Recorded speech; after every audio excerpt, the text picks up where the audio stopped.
أعوذ بالله من الشيطان الرجيم. العالمين والصلاة والسلام على سيد الأنبياء والمرسلين وعلى آله وأصحابه أجمعين.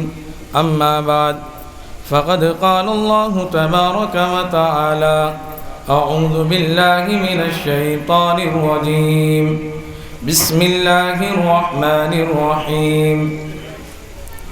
لقد من الله على المؤمنين إذ بعث فيهم رسولا من أنفسهم يتلو عليهم آياته ويزكيهم ويعلمهم الكتاب والحكمة وإن كانوا من قبل لفي ضلال مبين. صدق الله العظيم.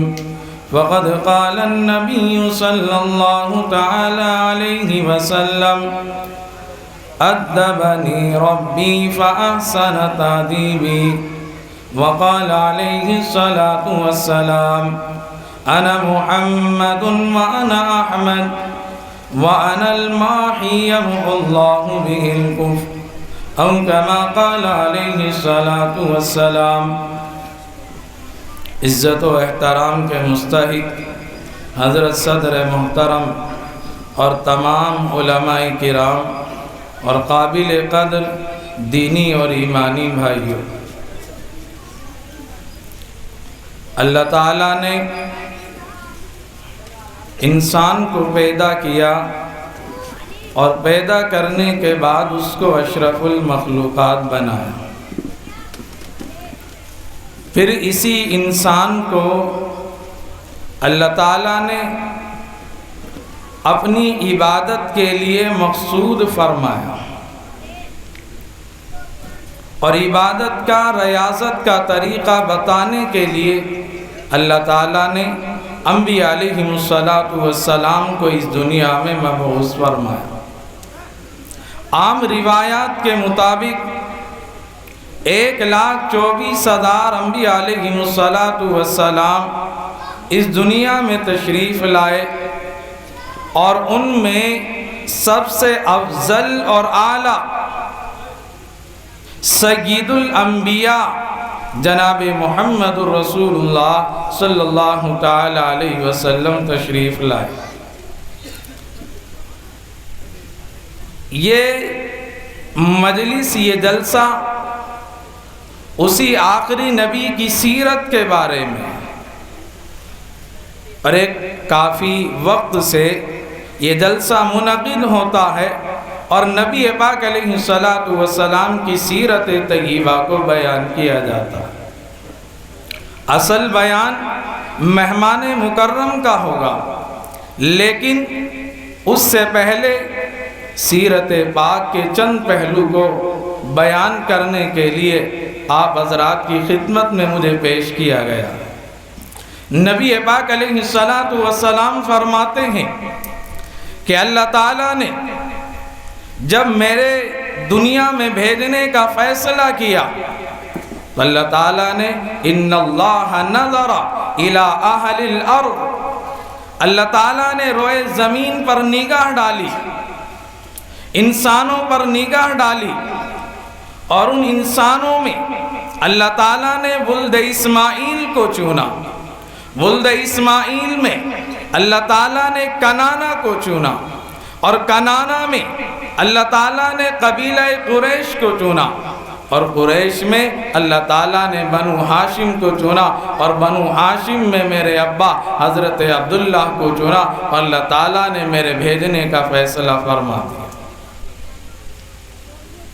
اللہ تعالیٰ نے آپ کو اس دنیا کے اندر آخری نبی بنا کر بھیجا. آپ کی ولادت کی جگہ مکہ المکرمہ ہے، جہاں بیت اللہ ہے، اور بیت اللہ ھدی للعالمین ہے، تمام جہانوں کے لیے ہدایت کا مرکز ہے. وہیں دوسری طرف ہمارے پیارے نبی رحمت للعالمین ہیں، تمام جہانوں کے لیے رحمت بن کر آپ تشریف لائے. اللہ تعالیٰ نے حضرت ابراہیم علیہ السلام کی 2 اولاد حضرت اسحاق علیہ السلام اور حضرت اسماعیل علیہ السلام کو چنا اور ان میں انبیاء کے بھیجنے کا سلسلہ شروع کیا۔ اگر آپ تاریخ اٹھا کر دیکھیں تو سارے انبیاء حضرت اسحاق علیہ السلام کی اولاد میں آتے ہیں، حضرت یعقوب ہوں، حضرت یوسف علیہ السلام ہوں، اسی طرح حضرت موسیٰ علیہ السلام ہوں، یعنی کہ تمام انبیاء کی تاریخ اگر آپ اٹھا کر دیکھیں تو حضرت اسحاق علیہ السلام کی اولاد میں آتے ہیں۔ صرف ایک نبی اور آخری نبی جناب محمد الرسول اللہ صلی اللہ تعالی علیہ وسلم حضرت اسماعیل علیہ السلام کی اولاد میں آتے ہیں۔ علماء نے یہاں ایک بات لکھی ہے کہ جس طرح اللہ تعالیٰ کی وحدانیت میں کوئی شریک نہیں ہے، اللہ تعالیٰ اپنی وحدانیت میں لا شریک ہے، اسی طرح پیارے اور آخری نبی اپنی نبوت میں لا شریک ہے، ان کا کوئی شریک نہیں ہے۔ اللہ تعالیٰ نے آپ کے حسب و نسب کو محفوظ رکھا۔ خود پیغمبر علیہ السلام فرماتے ہیں کہ حضرت اسماعیل علیہ السلام سے لے کر حضرت آمنہ تک جتنی مائیں درمیان میں آئیں، ان ماؤں نے کبھی کوئی جرم نہیں کیا، زنا کا ارتکاب نہیں کیا۔ اللہ تعالیٰ نے میرے نسب کو پاکیزہ اور مطہر رکھا۔ جس طرح بیت اللہ اس دنیا کی بقا کا ذریعہ ہے، جب تک بیت اللہ ہے اس دنیا کا نظام قائم ہے، اسی طرح جب تک نبی پاک علیہ السلام کی نبوت اور آپ کا دین مبارک ہے اس دنیا کا وجود باقی ہے، اور آپ کا دین نہیں رہے گا اس دنیا کا وجود بھی باقی نہیں رہے گا۔ اللہ تعالیٰ نے مکۃ المکرمہ میں آپ کو پیدا فرمایا۔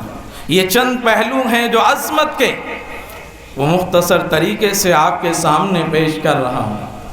اللہ تعالیٰ نے حضرت عبداللہ کے گھر میں آپ کی ولادت کا فیصلہ کیا۔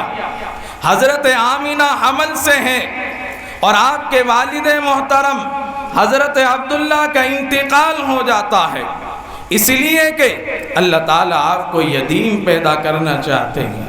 قرآن میں صاف اعلان ہے، أَلَمْ يَجِدْكَ يَتِيمًا فَآوَى وَوَجَدَكَ ضَالًّا فَهَدَى وَوَجَدَكَ عَائِلًا فَأَغْنَى۔ اے نبی، ہم نے آپ کو یتیم پایا ہے، اور وجہ یہ لکھی ہے علماء نے کہ نبی پاک علیہ السلام کا مقام و مرتبہ اللہ کے بعد میں ہے۔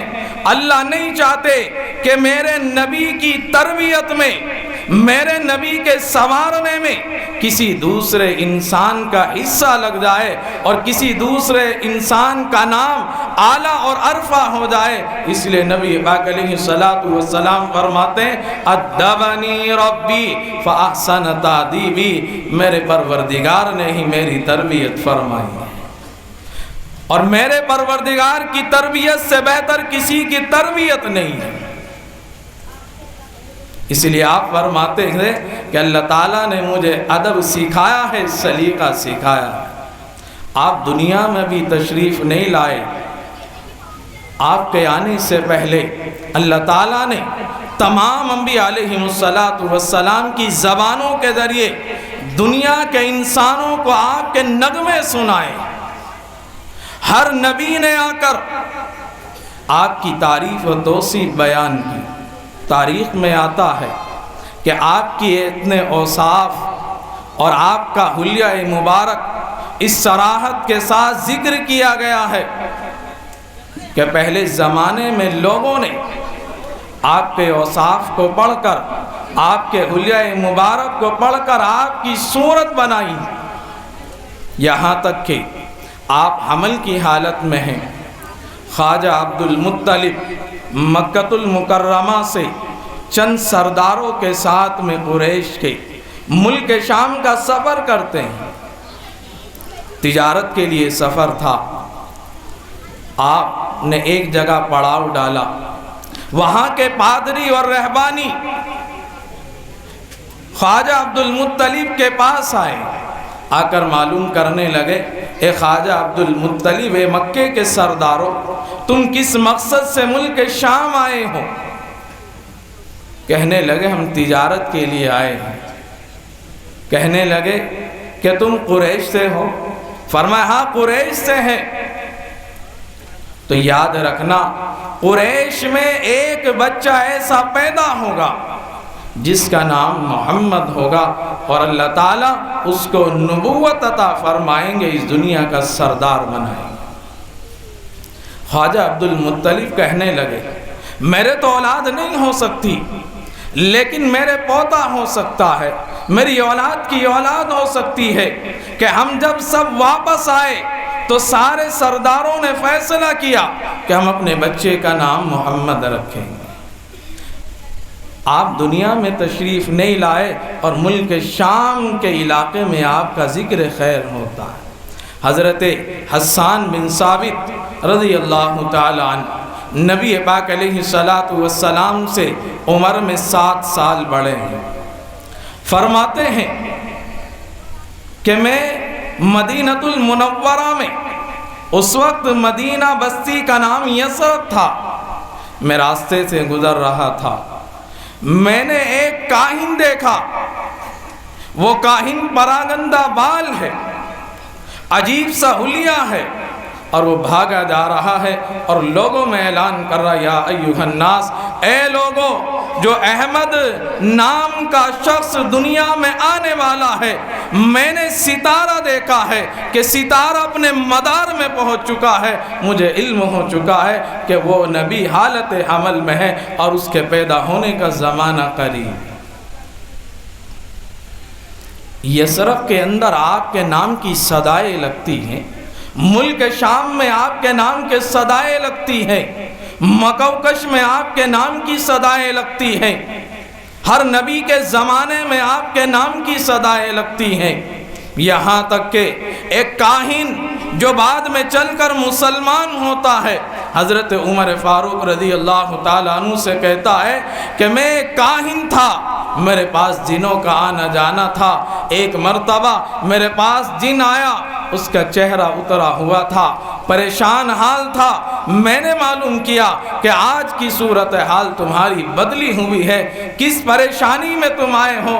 کہنے لگا کہ آج سے ہمارا آسمانوں کے قریب جانا بند ہو گیا ہے، اللہ تعالیٰ نے آخری نبی کو بھیجنے کا فیصلہ کر لیا، آخری نبی آنے والے ہیں، ہمارے گھروں میں کھانا نہیں بنا، ہمارے گھروں کے چولہے نہیں جلے، ہم پریشان ہیں کہ جو ہم خبر لایا کرتے تھے آسمان کے پاس سے جا کر، اللہ تعالیٰ نے شہاب ثاقب کو متعین کر دیا، وہ شہاب ثاقب ہمیں دیکھتا ہے اور ہمیں جلا کر راکھ کر دیتا ہے۔ زمینوں میں آپ کا شور ہے، آسمانوں میں شور ہے، اس لیے کسی نے کہا گر ارض و سما کی محفل میں لولا کے لمحہ کا شور نہ ہو، گر ارض و سما کی محفل میں لولا کے لمحہ کا شور نہ ہو، یہ رنگ نہ ہو گلزاروں میں، یہ نور نہ ہو سیاروں میں۔ آج اگر پوری دنیا پر، شجر و حجر پر، دریاؤں میں، سمندروں میں اگر روشنی ہے اور نور پھیلتا ہے تو یہ صدقہ ہے جناب محمد الرسول اللہ صلی اللہ تعالی علیہ وسلم کا۔ آپ دنیا میں تشریف لائے، اللہ نے فیصلہ کیا، حضرت آمینہ فرماتی ہیں کہ حمل نام تو بوجھ کا ہے، لیکن میرا مدنی، میرا بیٹا، میرا محبوب میرے پیٹ میں جس وقت تھا، میرا پیٹ بڑا ہلکا سا معلوم ہوتا تھا اور مجھے کبھی بوجھ پن محسوس نہیں ہوتا تھا، اور جب یہ پیدا ہوا میرا بچہ، اس حالت میں پیدا ہوا، میرے گھر کے اندر روشنی پھیل گئی، اور اس حالت میں پیدا ہوا کہ اس کے ہاتھ زمین پر رکھے ہوئے تھے، ایسا لگتا تھا کہ جیسے یہ اللہ کو سجدہ کر رہا ہو۔ میرے بیٹے نے یہ شہادت کی انگلی آسمان کی طرف اٹھائی، اور بعض علماء نے یہ بھی لکھا ہے کہ پیغمبر علیہ السلام نے کلام بھی کیا ہے۔ فرماتی ہیں وَلِدَ مَخْتُونًا وَمَسْرُورًا، کہ میرا محبوب پیدا ہوا تو اس کی ختنہ ہو چکی تھی، پیدا ہوا ناف کٹی ہوئی تھی، پیدا ہوا تبسم کی حالت میں پیدا ہوا، خوشی کی حالت میں پیدا ہوا، ایسا بچہ میں نے آج تک نہیں دیکھا۔ آپ کی دنیا میں کسی نے ختنہ نہیں کی، آپ کے جسم مبارک کو کسی نے دیکھا نہیں، یہاں تک کہ حضرت عائشہ رضی اللہ تعالیٰ عنہ فرماتی ہیں جو سطر ہے آپ کا، نہ میں نے کبھی آپ کا دیکھا اور نہ آپ نے کبھی میرا دیکھا۔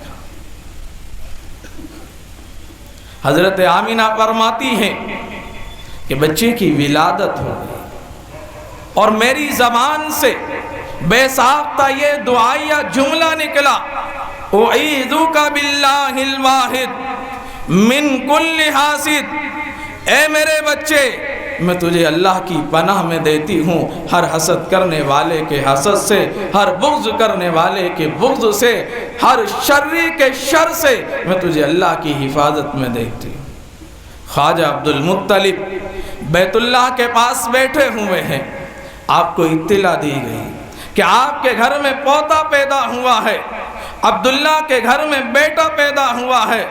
آپ خوشی کے ساتھ تشریف لائے، بچے کو گود میں اٹھایا، بیت اللہ کے اندر تشریف لے گئے، اللہ تعالیٰ سے دعائیں کی، اے اللہ یہ بچہ بڑی شان والا ہے، اس کی ہر شر سے حفاظت کرنا، اس کی بغض و عناد سے حفاظت کرنا، اس کو دنیا میں اعزاز عطا کرنا، اس کو سرداری عطا کرنا، دنیا کا اسے مرکز بنانا۔ خواجہ عبد المطلب نے بیت اللہ کے اندر تعریفیں کی اور واپس تشریف لائے اور فرمایا آمنا ان ابنی ھذا لشان، ان ابنی ھذا لشان، اے آمنا خیال رکھنا میرا یہ بیٹا بڑی شان والا ہے۔ فرماتی ہیں کہ حضرت آمنہ نے گود میں لے لیا۔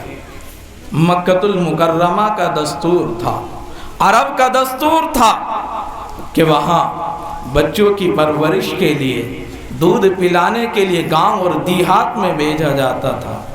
وجہ علماء نے لکھی ہے اس لیے کہ شہر کی ہوا صاف نہیں ہوتی، شہر کی فضا صاف نہیں ہوتی، شہر کی خوراک صاف نہیں ہوتی، شہر کی زبان صاف نہیں ہوتی، یہاں خلط ملط ہوتا ہے، لوگوں کا آنا جانا ہوتا ہے، اس لیے عرب کا دستور تھا کہ وہ گاؤں اور دیہات میں اپنے بچوں کی پرورش کے لیے بھیجا کرتے تھے۔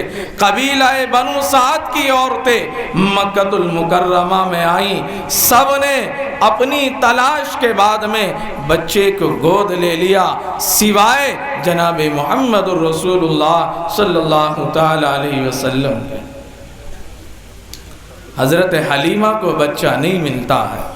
حضرت حلیمہ ایک جگہ بیٹھتی ہیں اور اپنے شوہر حارث سے کہتی ہیں کہ میرے شوہر میں نے مکے میں تلاش کیا لیکن مکے میں کوئی بچہ نہیں ملا، مجھے اطلاع ملی ہے کہ ایک بچہ حضرت عبداللہ کے گھر میں پیدا ہوا ہے لیکن اس کے باپ نہیں ہے، وہ یتیم ہے، اور ہمیں آخر میں انعام ملنے کی بہت کم امید ہے۔ اس زمانے میں بھی عورتیں اپنے دودھ کی اجرت طے نہیں کرتی تھی، بلکہ تربیت کے بعد میں، مدت رضاعت کے بعد میں، دودھ پلانے کے بعد میں جب بچے کو ماں باپ کے پاس لایا کرتی تھی تو جو انعام ملتا تھا، اکرامیہ ملتا تھا، اس کو بخوشی تسلیم کرتی تھی۔